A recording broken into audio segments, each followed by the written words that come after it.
Ya ya ya ya ya ya ya ya ya. Ada yang kebakaran jenggot nih. Kebakaran jenggot. Ada tuh. Hai tebak ya Tretan. Siapa belakangan ini yang semakin kebakaran jenggot gara-gara ada klaim, ada tudingan yang ikut mengompori soal dugaan ijazah palsu Jokowi? Hahaha. Tentu ini dirasakan oleh kelompok termol itu tuh. Jadi orang-orang kelompok-kelompok ini ya Tretan, kalau tidak dikasih makan, maka para kelompok termol ini akan menggonggong kalau nggak dikasih makan sama tuannya. Tetapi menggonggongnya itu kepada sisi pribadinya. Wah, nah kelompok termul ini ya Tretan, apa yang sebenarnya terjadi pada diri mereka? Nah, mereka ini saat ini lagi kebakaran jenggot usai mendengar pernyataan dari anggota DPR RI saat dengar pendapat di Senayan. Jadi ada sebuah celetukan yang ini disampaikan salah satu politisi Partai Demokrat saat membahas tentang persoalan dugaan ijazah palsu milik anggota MK, yaitu Bapak Arsul Sani.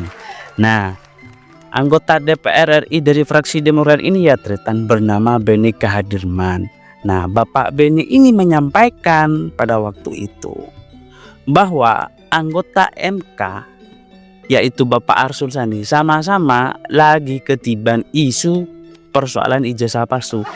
Tetapi dengan gagahnya Bapak Arsul Sani ini menunjukkan ke publik tentang dugaan ijazah palsu tersebut. Dia ditunjukkan kepada publik. Kemudian Bapak Benny ini memberikan celetukan, sudah selesai, nggak kayak yang lain. Ingat, bahasanya Bapak Kadirman ini adalah nggak kayak yang lain, nggak nyebut merek, nggak nyebut identitas. Ya, tapi kenapa para termul ini belakangan kok kebakaran jenggot? Bahkan dalam beberapa forum dalam kesempatan usai pernyataan Bapak Kadirman ini viral, mereka tuh para termul langsung mengadakan pertemuan dan langsung melakukan konferensi pers. Ya, katakanlah ini kan soal selayang pandang pernyataan yang mungkin bisa memicu konflik ataupun perkara ini semakin memanas. Ya maklum sajalah, ini kan kalau menurut saya itu Tretan, itu subjektif sih pernyataan dari Bapak Kadirman, karena dia tidak menyebut merek ataupun tidak menyebut identitas. Artinya sikap gentleman yang dilakukan oleh Bapak Arsul Sani ini mestinya juga dilakukan oleh pejabat yang juga sama-sama mengalami insiden persoalan ijazah palsu seperti itu. Masa tidak bisa dipraktekkan ataupun dicontohkan? Nah, kemudian disampaikan langsung oleh Bapak Benny ini, oh nggak kayak yang lain. Ya, kalau di luar sana mungkin ada yang merasa tersindir, ya lah maklum lah. Kan kelompok termol itu kan memang apa istilahnya ya, sering tersindir dan sering kebakaran jenggot seperti itu. Ya, kalau termul merasa kepanasan, ya mestinya apa yang disampaikan oleh Bapak Benny itu, kemudian sikap gentleman yang dilakukan oleh Bapak Arsul Sani itu, ya mestinya itu juga dilakukan oleh Bapak Jokowi, kan seperti itu. Perlu saya ketahui ya Tritan, bahwa persoalan ijazah palsu ini akhir-akhir ini bukan cuma hanya menimpa ex-presiden ke-7 Republik Indonesia, melainkan juga terjadi pada anggota MK itu Bapak Arsul Sani. Cuma kasus yang terjadi Bapak Arsul Sani ini, walaupun beda konteks dan persoalan itu Tritan, tapi setidaknya kan sikap dan perbuatan itu bisa dicontohkan oleh Bapak Jokowi seperti itu. Bahkan sekarang ada yang mengait-ngaitkan bahwa gara-gara pernyataan Bapak Beni ini kemudian ada yang menggembor-gemborkan tentang sikap Demokrat yang tidak simpati ataupun tidak memiliki simpati kepada partai lain, katakanlah kepada Bapak Jokowi. Ya terserah mau gimana pun kan, seperti itu ya Tritan. Kepanasan kan, ya kepanasan lah. Artinya gini ya Tritan, persoalan ijazah palsu ini sebetulnya agak terlalu ruwet lah, seperti itu. Ini sebetulnya masalah sederhana, tetapi kenapa meski masalah sederhana kok kayaknya masalah ini ditambah semakin luka, terutama tentang diri rakyat. Ini kan secara tidak langsung isu yang terlalu menggelinding kelama ini kan membuat masyarakat jenuh kan, seperti itu ya ternyata. Jenuh tiap hari disuguhi oleh informasi ijazah palsu. Kapan Indonesia ini mau maju? Seperti itu. Lagian ini siapa yang disalahkan ya Tritan? Yang mau disalahkan persoalan ijazah Jokowi ini?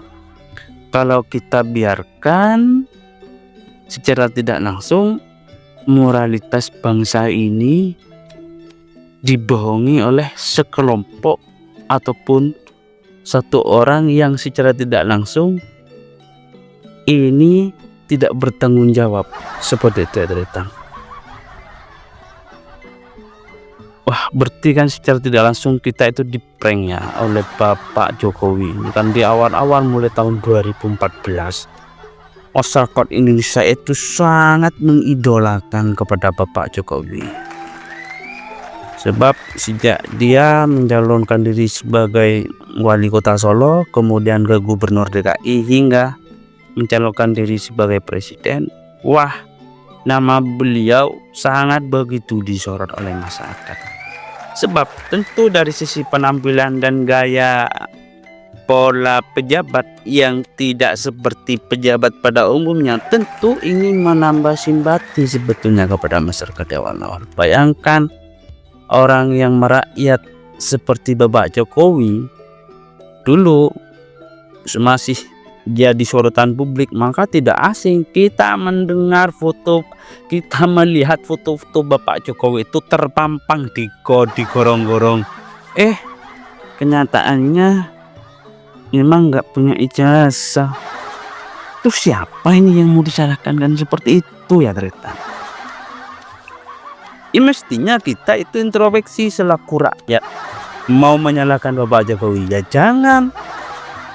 Mestinya yang harus disalahkan ini diri kita selaku rakyat Indonesia dan bangsa sendiri itu sendiri harus disalahkan. Terutama kita lah selaku rakyat Indonesia. Yang milih itu siapa?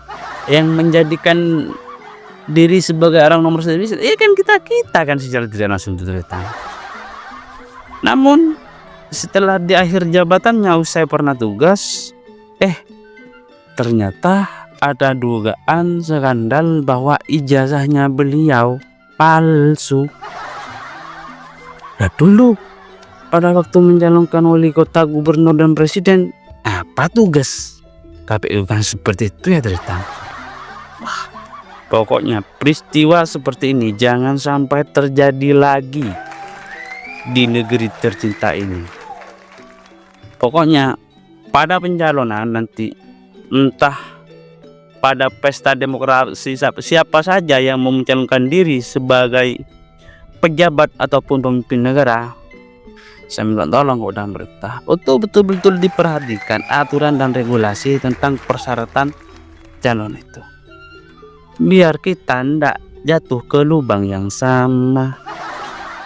Kalau seperti ini siapa yang dirugikan? Ya kita lah. Ini bukan hanya Bapak Jokowi dan termul-termul, kita juga dirugikan. Katakanlah kita itu diprank seperti itu. Masa kita tidak prihatin? Tentu prihatin lah. Jadinya apa? Jadinya Bapak Jokowi yang semestinya itu purna tugas, beristirahat, santai dan tenang, akhirnya di masa purna tugas ataupun di masa pensiunnya saat ini, Bapak Jokowi itu gelisah, gak enak. Sebetulnya kalau kita amati dan pelajari dari berbagai literatur, dari sumber, persoalan ijazah Jokowi itu tidak hanya muncul pada akhir-akhir ini yang digiring oleh Bapak Roy Suryo dan teman-temannya, melainkan sejak 2014 itu sebetulnya ada isu ijazah milik Jokowi. Tetapi pada waktu itu kan Bapak Jokowi itu lagi memiliki power, jadi orang nomor 1 di negeri ini, sehingga yang mengompori persoalan tersebut itu di penjara. Siapa itu? Adalah seperti Bambang Tri Mulyono, itu salah satu korban yang secara tidak langsung itu adalah dikriminalisasi. Kemudian menyusul berikutnya itu adalah Gus Nur atau Sugi Nur Rahaja itu.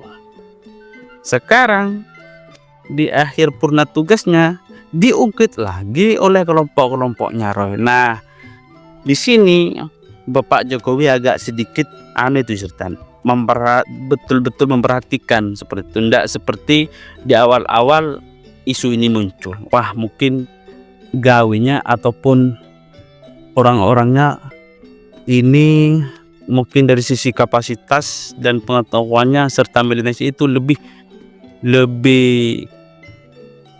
berani ketimbang Bambang Tri. Seperti itu. Wah, capek membahas soal ijazah Jokowi.